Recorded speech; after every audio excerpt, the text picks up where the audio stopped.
I'm pretty scared to enter that subject because the African black soap community is real. I've watched some videos to prepare for that topic and literally 95% of the comments, they defend the African black soap like it's their mama. So I hope you won't drag me in the comments. Hey, it's me Laura, I'm your French skin educator, and today's video is about the African black soap. I know this is a really popular skincare product and I'm gonna review it basically. So how I'm gonna proceed, I'm gonna break it down basically by a general presentation of the product, then a scientific evidence, and then in the end my opinions on this product and the ways to use it. So basically, real African black soap has been used for centuries. It's originated from West Africa, especially Ghana. Its recipe has been passed down from generation to generation to keep it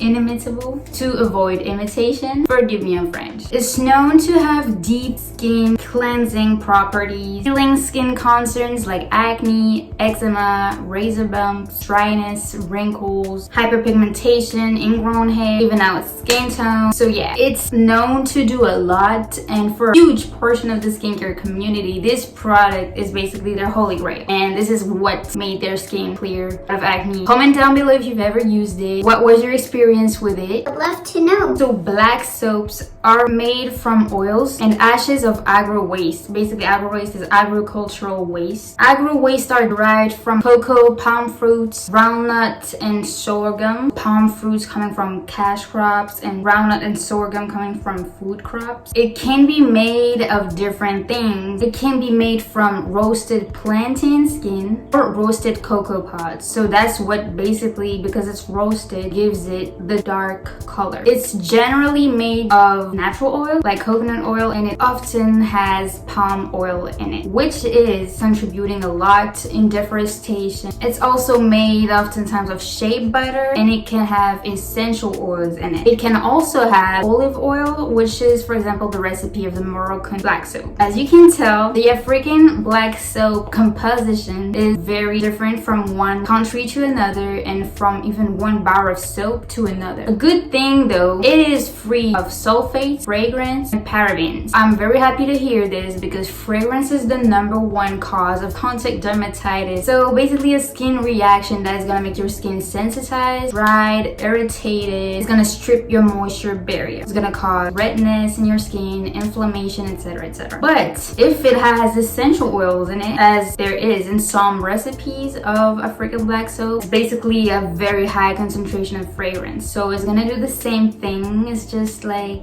natural. If you enjoyed this video so far though, don't forget to subscribe because there's a lot more where it comes from, okay? The thing is, there is very little research, scientific background to back up those supposed benefits. I'm gonna break it down a little bit, okay? I'm gonna get a little scientific, but bear with me, okay? It's just to prove a point. So basically, it contains potassium hydroxide. Potassium hydroxide is a highly alkaline ingredient. So basically it has a pH that is from 7 to 14. It's also known as lye, L-Y-E. I think I pronounced it right. It's used in small amounts in cosmetic to modulate the pH of a product. It's also used as a cleansing agent, especially in pure soaps and cleansing bars like this soap basically. In high concentration, potassium hydroxide can aggravate skin even if used in rinse-off products.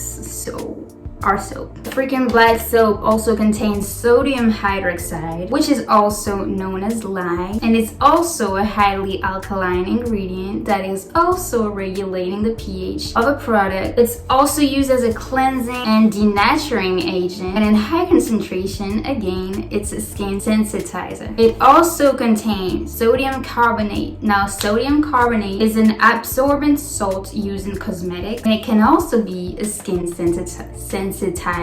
I'm trying to pronounce things. It also contains potassium carbonate, and potassium carbonate is just another pH regulator towards the alkaline side. As a result of all those pH adjusters, very alkaline ones, the pH of the African black soap is more alkaline. Basically, it's around pH 9. So every cleanser that has a pH above 7 can be very harsh on your skin and strip the skin of its moisture barrier, so basically of its natural oils that are not all bad. You know, you have a sebum. Yes, you can have excess sebum, but you also need to keep a little bit of that sebum just for your skin health basically, and to keep it moisturized and hydrated. You don't want to just strip your skin out of all its natural oil just because you think that because you're acne prone skin, for example, you need none of those oils. You don't need them. You just want dry and clear and squeaky clean skin, matte skin. You know, it's not really good. You know, you just need a little bit of natural oil still on your face to keep it healthy basically. It's like if you were to cut any type of fat, there are some healthy fats like avocados you need to keep, because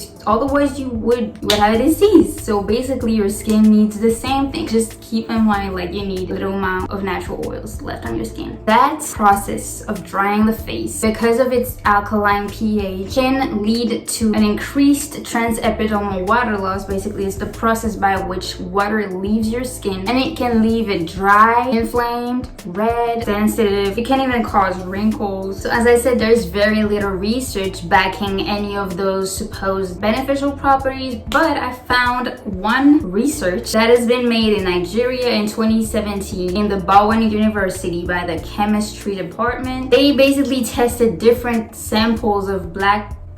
Let me get you straight. Don't you love this necklace? Like, I love it. I got it from Fred Treasures, and yeah, like, I love the little thing. It looks like a CD logo, like Dior. It has different chains. Like, it's so cute. If you want to get one of those, I got a coupon code for you, girl. It's Laura G25 to get 25% off. Just dropping that out there. Just saying it in the universe, you know? Yeah, let me get you straight and we can go on. So yeah, basically that lab in Nigeria, they tested different samples of black soaps. So basically they had one black soap with just black soap, like no additive added. It got tested to be not active against any of the microorganisms, so basically bacteria. There was another sample, black soap with aloe vera. This was active against part of the bacteria tested. There was another sample of black soap with camwood. Camwood is basically an African red sandalwood powder, which helps with lightening the skin, which I don't really support, you know, because you should brighten the skin but not lighten it, you know, like keep your skin tone intact, please. Love your skin, love your skin tones. I love the diversity of skin tones in the world, and it's just amazing, you know, like why would you want to lighten it? But anyways, this powder has been added to the black soap sample, so it got tested to be again active against some parts of the bacteria that got tested against it. There was another sample of black soap with lime additive that also was active against part of the bacteria. And finally, black soap with honey and shea butter added was not active at all against any of the bacteria tested.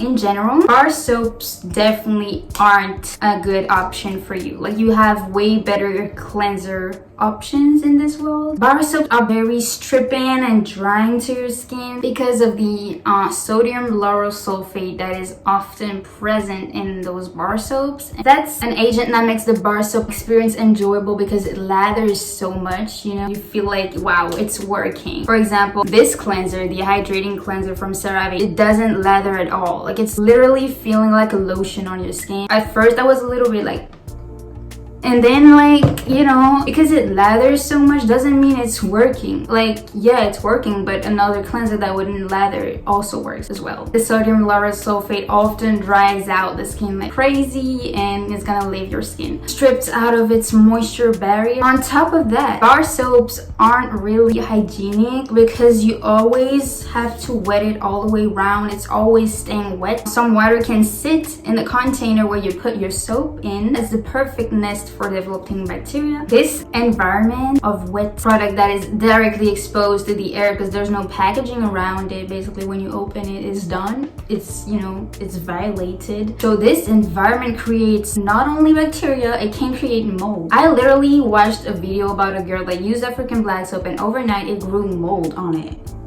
like at least the formula in a pump form in an actual product container stays untouched, not directly exposed to the air. It doesn't get touched all the time, you know. It's the formulation stays safe and clean. And when you have acne prone skin, you definitely don't want to try any product that could grow bacteria on it overnight or mold. Like, why would you do that to your skin? Like, basically you're already trying to make it as clean as possible, trying to reduce the bacteria growth on your skin, and you're adding so much bacteria on it. So definitely avoid the African black soap if you have dry skin, especially eczema. As I said, you know, it's very drying, and the alkaline pH of this African black soap is really not gonna help. Avoid also if you have acne prone skin, because it contains coconut oil, which is a comedogenic ingredient that can basically clog your pores and even cause cystic acne. Also, olive oil is also comedogenic, so don't use this if you have, I would say, any skin type, but especially for oily prone skin types. Thing is, the cocoa pods that are in the soap can be exfoliating because you can feel them, but they aren't like all uniform and have the same size. So this basically gonna create micro tears on your skin. It's gonna end up creating hyperpigmentation in the long run, and you don't want to just like tear your skin up. That is too violent. I don't support this. Keep in mind that if you get pimples from using a product, this is not gonna be purging all the time. A lot of people say that, I mean, I saw this in the comments too, like, let's just give it time. Like, it's normal if you get pimples the first days that you use the African black soap, because it's gonna resolve. Give it some time, you know, your skin's gonna get used to it. It's just because it's a strong product, because your skin is not used to natural product. Basically, no, because this is a cleanser, and purging from a cleanser is very unlikely to happen. Purging happens when you use a product that was supposed to increase the skin cell turnover. Here is a cleanser. It's not supposed to do anything else but cleanse your skin and be gentle. And if it gives you pimples, stop using it, because it means you're just breaking out from it. This is not purging. This is not just letting the skincare product work, you know, it's doing its work. No, it's just breaking out. So this is not made for you, and this is mostly because there's coconut oil and olive oil possibly in this product, and also the exfoliating aspect of the cocoa pods and the over drying effect of this soap, which all can just cause an oily skin to just think like, okay, I need to produce more oil so I can combat the dryness, and it's gonna result in more pimples. You need to stop using this. Overall, my thoughts on this product is basically it can be a meh for normal skin types. It is the only skin type I would be like, okay, you can try, but this is not something I would recommend, you know. But if you have one, you can keep using one, you know what I mean. But definitely don't use it for dry skin, and definitely don't use it for oily, acne prone skin and sensitive skin. You have to expect it to strip your moisture barrier, and you have to be ready to put a whole thick layer of moisturizer on top of it to replace the hydration it just has lost completely. I got my soap from Amazon. That was a long time ago.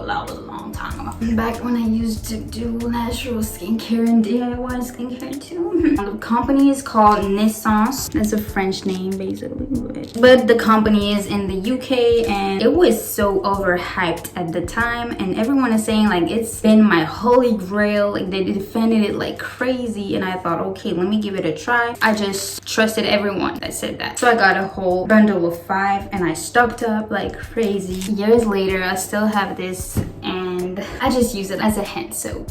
I think there's a bias regarding that product, because like it's been passed down generations from generations. Everyone and their mama is saying it's a holy grail product, and that's working so well. I feel like even if people don't feel like it's working on them, they still continue using it because they're so used to people saying it's gonna work wonders that they just feel like, okay, it's gonna end up working for me. It's just not right now, so I'm gonna keep using it, you know. But just like, it's not even being proven, you know. There's no scientific background to it, really. The only scientific background I found is proving that it's not working, and if it's working only against a part of the bacteria that that your face is exposed to. There's way better cleansers out there, like don't force it, you know. Now personally I only use it as a hand soap. Even then I have to rush and get the hand cream as soon as possible because my hands feel so dry with it, but I'm not gonna just ditch it. I think I have like 2 bars left from that purchase I made years ago. But you can also use it on your body. Comment down below how you use it, where you use it on your body. Do you use it for your face? Do you use it for your hands as a regular soap? Do you use it for your body? Do you use it for your hair? I've heard this is a good shampoo. I haven't tried it yet, but I'm scared it would be so drying. Don't forget to subscribe if you haven't already. Follow me on IG because I do post way more there and we can connect way more easily on IG, you know. In the meantime, all you can do right now is the holiday season, so you have time to watch this video that's literally made for you. Bisous.